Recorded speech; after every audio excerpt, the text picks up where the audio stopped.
Hello, folks, and welcome to And welcome back to episode 104 of the Social Liability Podcast, the only podcast where you will find two middle-aged men complaining about the people in our lives who violate the social contract that we all agree to live by. I am your host, The Buck, with my co-host, The Raspberries, bringing you new and interesting stories from the far reaches of the internet. How are you doing this week, Raz? What the fuck was that? I don't know, man. I just felt there's not a lot of I don't know. If you wanted to hope do not the intro, angry. you just had to ask. Yeah, but it's funnier if I just step on you. I don't know. I just felt like you step on me a lot. I just felt like I could step on you back, and I don't have legs at work, and I just figured this would be a good opportunity to do it. You can't use the cripple card to get out of that. If you're laughing, that means it worked. All right, folks. But as he said, this is the Social Liability Podcast, where we discuss stories about people that violate the social contracts that we all agree to live by. And that includes CEOs, because this is coming from cbc.ca. Resort CEO told women at BC conference to go clean some rooms and do some dishes. A British Columbia resort executive made a blatantly sexist comment during a supposed tribute to women at an industry conference. He apologized and resigned from multiple boards, but some who were in the audience say he's still a much bigger problem to tackle. Vivek Sharma, CEO of Fairmont Hot Springs Resort in Columbia Valley, made the remarks at the opening of the British Columbia Tourism and Hospitality Conference in Richmond on March 9th. Wow! According to the people in attendance, Sharma asked the women in the room to stand in honor of International Women's Day, but then after a round of applause told them to go clean some rooms and do some dishes. Trina Notman, Vice President of Marketing and Communications for Accent Hotels and Hotel Z, was in the audience and remembers hearing the collective groan at the remark. It was shocking. It was embarrassing. He was literally laughing at us. It felt terrible. Notman said Sherwood later apologized from stage in response to the audience reaction. 6 days later, Sharma issued a public apology. He said in a statement released by British Columbia Hotel Association on Tuesday, saying he deeply regretted his insensitive and inappropriate comments. Not only did my words cause distress for several women in the audience, but I also offended many other delegates. Sharma announced he was resigning from his position on the boards of tourism industry associated with British Columbia and the British Columbia Hotel Association. The British Columbia Chamber of Commerce said that it also accepted Sharma's resignation from the board of directors, and according to his LinkedIn profile, he is no longer on the advisory council for the Thompson Rivers University School of Business and Economics. Ingrid Jarrett, the president and CEO of BCHA, said Sharma offered to resign from the boards immediately after his remarks. But Notman said that he doesn't change the lingering issues of inequality within the hospitality and tourism industry, including pay gaps, lack of representation in leadership roles, and discriminatory attitudes that affect women and people from underrepresented groups. We are not going to tolerate this treatment anymore, and we're going to call for real change. Real change means real equality. Sharma did not respond for requests for comment, and multiple executives at Fairmont Hot Springs said he did not reply to emails from CBC News.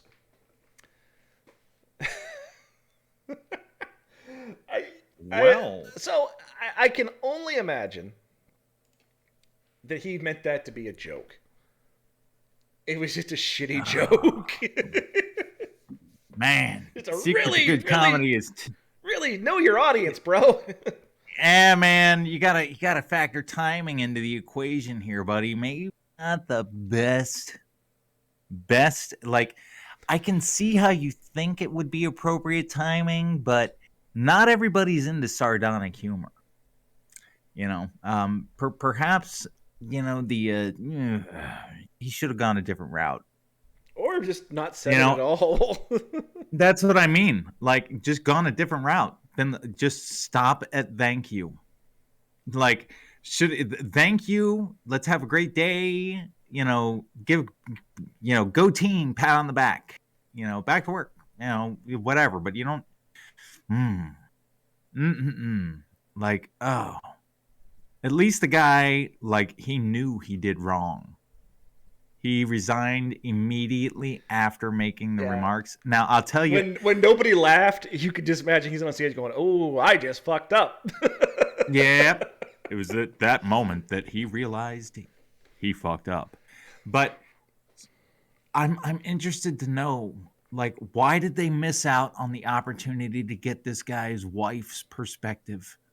I'm sure he's married. That's the very first phone call I would have made as a reporter. I'd have been like, he, "Oh, he, somebody's wife he, is getting a phone call." he answers the phone. I said I'm not giving comment. Well, good. We're not calling for you, asshole. We want to talk to your wife.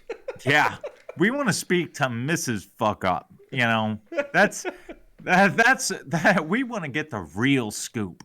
We want to You know know, what kind of maybe he. couch he's sleeping on. Yeah, I bet you he resigned because immediately after saying it, his phone just immediately started to vibrate in his pocket with like a slew of like You terrible stupid. texts. Yep. Wife was watching it on live TV. She was like, "You're done. You're done. Just resign. There's nothing you can do to unfuck this. Yeah, you done. You There's done. You nothing. cannot unfuck that football.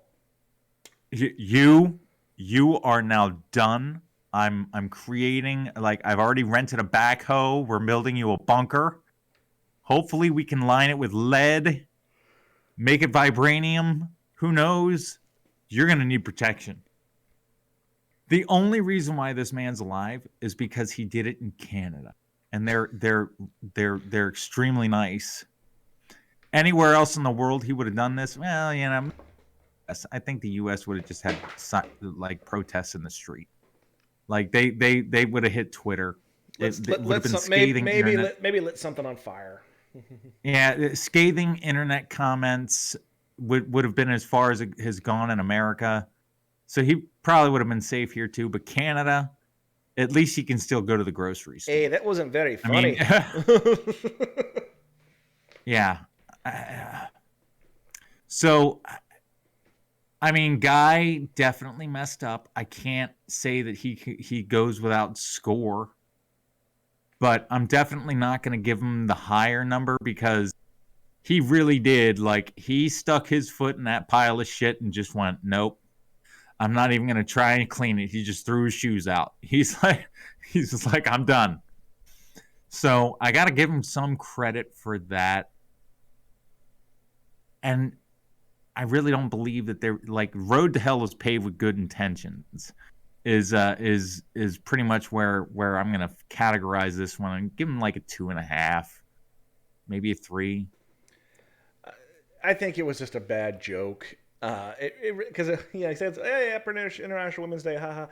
It was opening. So they have this stupid thing where they teach you when you're doing public speaking that you should always start with a joke, and that's what he kind of. I have a feeling that's what he tried to do, and it just was a really shitty joke. Um, here's my advice to anybody out there doing public speaking. Don't start with a joke unless you're really fucking funny. In other words, everybody goes, ha, ha, ha, ha, just to be polite. And it's just, the rest of the time, it's like, this guy's an idiot. I don't want to listen to what he has to say. So, If you can't afford to hire someone to proofread your speeches, give it to a friend. You know, this man has a wife. I'm really making some assumptions here. I don't know if he's married or not, but if you're gonna make a speech to a bunch of women, run it by your wife first. If you're going to make a joke about anybody, any group, run it past somebody in that group. If you're going to make a gay joke, give it to a gay man and say, "Hey, read this over. See if you think it's funny." And if he looks at you over the top of the paper like, "What the fuck?" then take it out. Yeah. If you're going to say a joke about women, give it to a woman. If you're going to say a joke about your dog, give it to the dog. I don't care. Whoever's you're making the joke about, have them vet it. Otherwise, you just come out like an ass, and you have to resign from a bunch of boards, and you fuck up your resume. And you sleep on the couch forever. Possibly. Our next story comes from WSB-TV2 Atlanta. Truly an atrocity. Woman dead after argument over bowling ball at Atlanta Fun Center. Not so fun now, is it?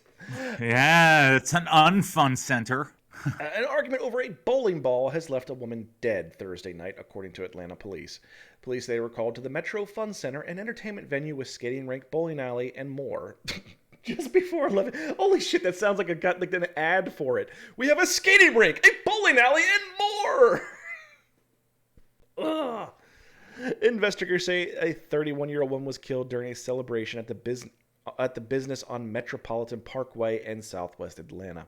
The Fulton County medical examiners identified her as Lavika Jackson. This is truly an atrocity. A young woman has lost her life tonight as a result of an argument over a bowling ball. Lieutenant Woolfolk was impassioned about the tragic increase in violence in the city as he spoke to Channel 2 News. We talk about conflict resolution from time to time, and once again, this is escalated over a bowling ball. Investigators say they have had a male suspect at the time. Lieutenant Woolfolk spoke directly to him on Thursday night. We will find the person who is responsible. You know who you are. Go ahead and turn yourself in. We assure you that we will be bringing you into custody. Police say they have surveillance video of the incident, as well as ballistic evidence and several cooperating witnesses. Jackson's mother told Channel 2's new anchor that she wanted her daughter to be remembered as a sweet, kind, and loving person. Jackson shared a child with Atlanta-based Grammy Award-winning rapper Young Thug. His spokesman said he is focusing on grieving with his family and is not releasing a statement today. A bowling ball is never a reason to kill anybody or hurt anybody. It's a bowling Unless they're ball. assaulting you with it. Fuck you. It's a goddamn rock with holes in it. And you feel the need you need to kill somebody over a fucking bowling ball? Are they even made out of rocks anymore? Yeah. Like, well, I know that's most probably are. an arbitrary detail, but out of curiosity, like, isn't it like, I don't even know what it is.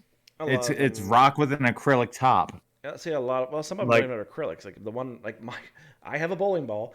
It's literally stone, but you would. I do. I have my own shoes too. I haven't done it in years, but I have it somewhere. There are some out there that are completely synthetic. Probably the higher end ones are completely synthetic. Mine's old as sin, and it's even monogrammed. But how angry are you at the world if you get so mad over a fight about a fucking bowling ball that you have to pull a gun? Yeah. Yeah. Yeah. I mean, like, there's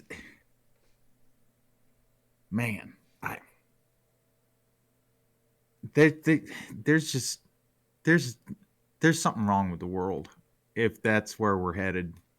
Like, people, again, conflict resolution skills, folks, and like, how did I don't even understand how guns come into play in a bowling alley. It's supposed to be a fun center. Like, I don't even know, man. There's just so much wrong with that. Pulling a gun over a bowling ball. I don't even have anything else to really comment on it other than this person gets a 5. 5 indeed. But let's try not to extrapolate too much from that. The damage is already done there.